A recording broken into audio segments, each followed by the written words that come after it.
Tanzania yahusishwa na tani 6.6 za madawa ya kulevya yenye thamani ya dola milioni 165. Meli imebeba bendera ya Tanzania, lakini swali kubwa ni hili. Je, kweli Tanzania ilihusika au kuna watu wanatumia bendera ya Tanzania kama ngao ya biashara haramu? Na wakati haya yote yanatokea, serikali inanunua ndege 8 mpya. Hii ni coincidence au kuna mchezo mkubwa wa kimataifa nyuma ya pazia? Leo tutaenda ndani kabisa ya sakata ya meli ya FMS Eagle na nitakuonyesha kile ambacho wengi hawakiongelei. Katikati ya Februari mwaka 2026, jeshi la wanamaji la El Salvador lilizuia meli itwayo FM Eagle. Ndani yake kulipatikana tani 6.6 za madawa ya kulevya cocaine, thamani yake ikiwa zaidi ya dola milioni 165. Lakini kilichozua taharuki zaidi ni kwamba meli hiyo ilikuwa ikipeperusha bendera ya Tanzania. Mitandao ya kijamii ikaungua, wengine wakahoji kama Tanzania imeingia kwenye biashara ya dawa za kulevya. Na je, serikali inajua? Hapa ndipo katibu mkuu wa Wizara ya Habari, Sanaa na Michezo na msemaji mkuu wa serikali Gerson Msigwa alipojitokeza kutoa ufafanuzi rasmi. Nafikiri baada ya maelezo yake mambo yataanza kuwekwa sawa.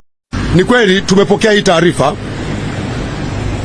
na baada ya kutazama katika takwimu zetu tumebaini kwamba ni meli ambayo imesajiliwa kule Zanzibar, na wenzetu wamesajili hii meli kupitia wakala naitwa Konarina. Ni utaratibu ambao sisi kama nchi kupitia kwenye shirika lile la meli duniani sisi ni wanachama. Kwa wenzetu Zanzibar walisajili hii meli kupitia kwa wakala, kwa sababu kiutaratibu ni kwamba ukiwa kwenye lile shirika ile International Maritime Organization una uwezo wa kuwa na mawakala mbalimbali ambao watakusaidia kusajili meli katika maeneo mbalimbali. Kwa baada ya kutazama tumekuta kweli ni meli ambayo ilisajiliwa kupitia kule Zanzibar, na wenzetu serikali ya Mapinduzi Zanzibar imechukua hatua kadhaa, lakini niwaombe ndugu zangu waandishi wa habari, serikali ya Mapinduzi Zanzibar watakuja kutoa taarifa kuhusiana na meli hii. Lakini kwa haraka, ili watu wasiendelee kupata upotoshaji, ziko hatua ambazo zimechukuliwa mara moja, kwa sababu meli hizi zikiwa zinasajiliwa kwenye nchi yako sio kwamba inatoka hapa, inaweza ikasajiliwa ikiwa kwenye nchi nyingine na inafanya kazi huko. Na ndio maana hata kwenye meli hii, kwenye taarifa ambayo imetoka, mmesikia kwamba hakuna Mtanzania aliyekamatwa huko. Ni meli ambayo imesajiliwa huko na wakala na imefanya kazi huko na imekamatwa huko kwa makosa yaliyoko huko. Lakini kwa sababu sisi kupitia serikali ya Mapinduzi Zanzibar ilisajiliwa huku kwetu, serikali ya Mapinduzi Zanzibar imechukua hatua zifuatazo. Kwanza, ilipopata taarifa tarehe 17 ya mwezi uliopita, mwezi huu, tarehe 18 ya mwezi wa pili, serikali ya Mapinduzi Zanzibar imefuta usajili wa ile meli. Ile meli inaitwa nadhani FMS Eagles. Ile meli imefutiwa usajili na hivi ninavyozungumza haina usajili tena wa Zanzibar. Lakini jambo la pili, serikali ya Mapinduzi Zanzibar imewatafuta wamiliki wa hii meli kujua kulikoni.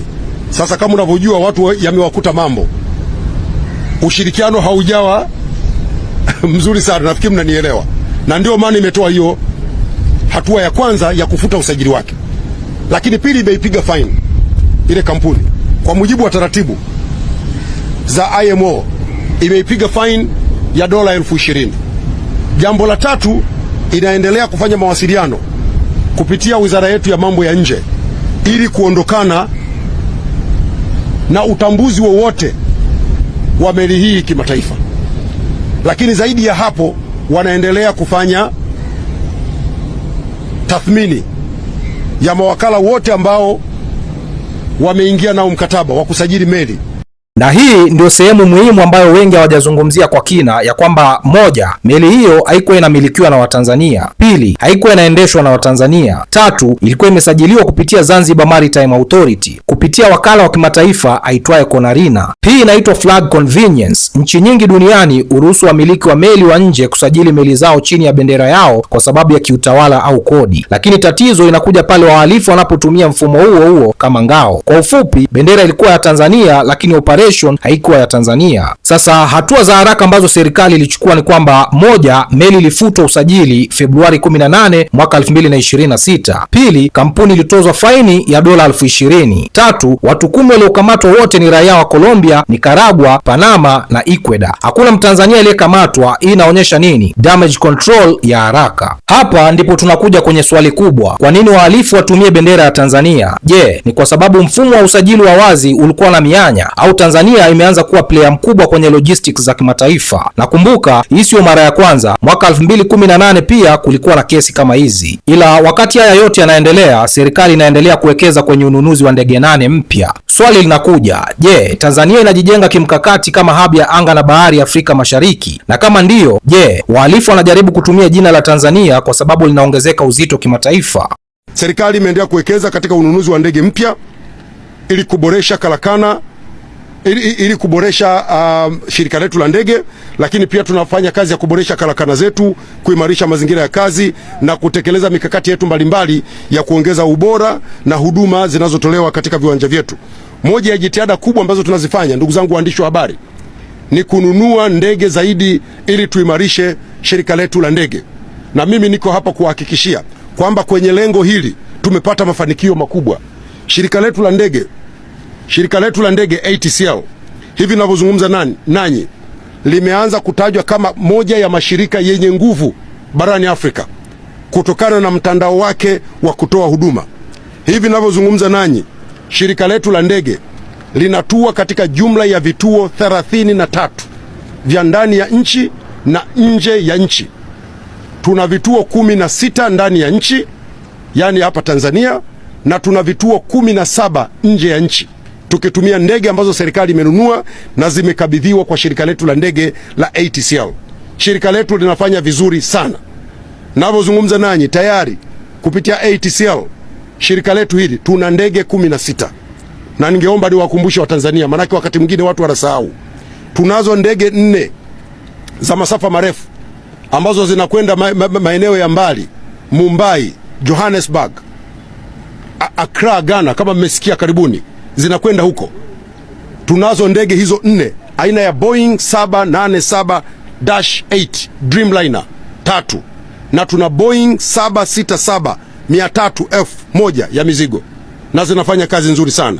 Tunazo ndege za masafa ya kati 6 Airbus 220 ama A220-300 4 na Boeing 737 Max 9 2, na zote zinafanya kazi, na zinafanya kazi vizuri sana zikienda katika maeneo mbalimbali.